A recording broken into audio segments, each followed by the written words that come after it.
Hello guys, welcome to Students Faith. Keep doing, keep learning, keep faith and keep growing. इस video में हम करने जा रहे हैं डेलीगेशन ऑफ अथॉरिटी। कोई भी सुपीरियर जब अपने इमीडिएट सबऑर्डिनेट को कुछ अथॉरिटी देगा, कुछ रिस्पॉन्सिबिलिटी देगा, अपने काम को डिवाइड कर देगा अपने सबऑर्डिनेट्स में, तो उसको बोलते हैं डेलीगेशन ऑफ अथॉरिटी। और जो सबऑर्डिनेट है वो अपने इमीडिएट बॉस को आंसरेबल होगा, अकाउंटेबल होगा। इसके लिए डेलीगेशन का सिंपल वर्ड्स में मीनिंग है downward transfer of authority from superior to subordinate. कि जो सुपीरियर है वो सबऑर्डिनेट को, अपने इमीडिएट सबऑर्डिनेट को अथॉरिटी ट्रांसफ़र कर रहा है कि उसका सबऑर्डिनेट इस काम को करेगा और उसके लिए डिसीजन भी ले सकता है। नेक्स्ट हम बात करते हैं importance of delegation. First point is effective management रहेगी।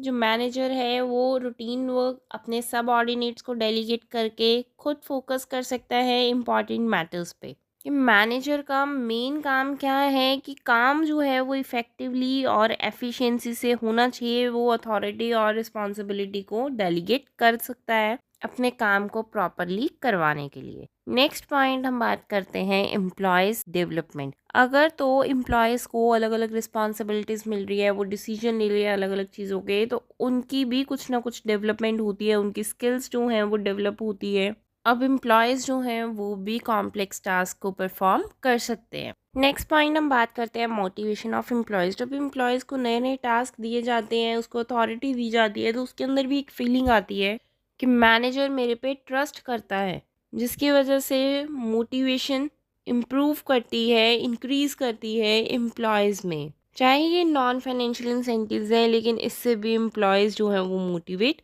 होते हैं। नेक्स्ट पॉइंट हम बात करते हैं फैसिलिटेट्स ऑर्गेनाइजेशनल ग्रोथ। कि अब डेलीगेट की कर रहे हैं हम अथॉरिटी और रिस्पॉन्सिबिलिटी को एम्प्लॉयज़ की क्वालिफिकेशन, उनकी स्किल्स, कैपेसिटी को ध्यान में रख के, जिसकी वजह से जो डिवीजन ऑफ वर्क या स्पेशलाइजेशन हो रहा है उसकी वजह से ऑर्गेनाइजेशनल ग्रोथ होगी। नेक्स्ट पॉइंट हम बात करते हैं basis of management hierarchy. Work delegate करने से सुपीरियर सबऑर्डिनेट रिलेशन डेवलप होता है।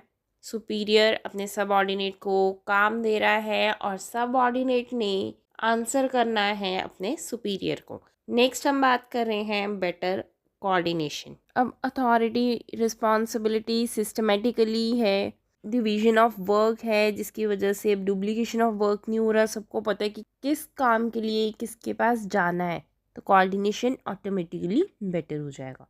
नेक्स्ट पॉइंट हम बात करते हैं reduces the workload of managers अपने सबऑर्डिनेट्स को काम एलोकेट कर रहे हैं, तो जिसकी वजह से उनका वर्कलोड कम हो जाएगा और वो फोकस कर पाएंगे इंपॉर्टेंट मैटर्स पे। नेक्स्ट हम बात करते हैं basis of superior subordinate relationship. कि डेलीगेशन प्रोसेस में दो पार्टीज इन्वॉल्व होती हैं, सुपीरियर एंड सबऑर्डिनेट। सबऑर्डिनेट को काम दिया जाता है, सुपीरियर को रिपोर्टिंग दी जाती है। नेक्स्ट हम बात करते हैं प्रोसेस ऑफ डेलीगेशन की। कि रिस्पॉन्सिबिलिटी शेयर की जाती है, अथॉरिटी शेयर की जाती है एंड देन अकाउंटेबिलिटी क्रिएट की जाती है। तो एलिमेंट्स ऑफ डेलीगेशन में तीन मेन एलिमेंट्स आते हैं। First is responsibility, second is authority and third is accountability. Responsibility का मतलब क्या है कि किसी भी इंडिविजुअल को काम असाइन किया जा रहा है, उसको रिस्पॉन्सिबिलिटी डेलीगेट की जा रही है। फीचर्स ऑफ रिस्पॉन्सिबिलिटी क्या रहेंगे कि जिसको काम असाइन किया गया है उसको प्रॉपरली काम करना भी है। इससे सुपीरियर सबऑर्डिनेट रिलेशन जो है वो बनता है कि सुपीरियर अपने सबऑर्डिनेट को काम दे रहा है और सबऑर्डिनेट जो है वो आंसर करेगा अपने सुपीरियर को अगर काम कंप्लीट नहीं होता या सही से नहीं होता तो। रिस्पॉन्सिबिलिटी फ्लोज अपवर्ड, क्योंकि जो सबऑर्डिनेट है वो अपने सुपीरियर को रिस्पॉन्सिबल होगा। नेक्स्ट हम बात करते हैं अथॉरिटी। अथॉरिटी का मतलब है कि डिसीजन लेने की पावर।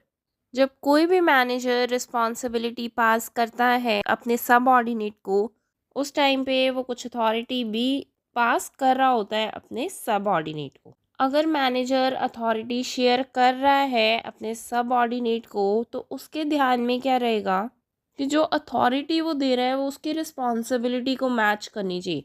अगर किसी भी बंदे ने सेल करना है किसी भी प्रोडक्ट को, तो उसके पास प्राइजेस को नेगोशिएट करने की पावर होनी चाहिए।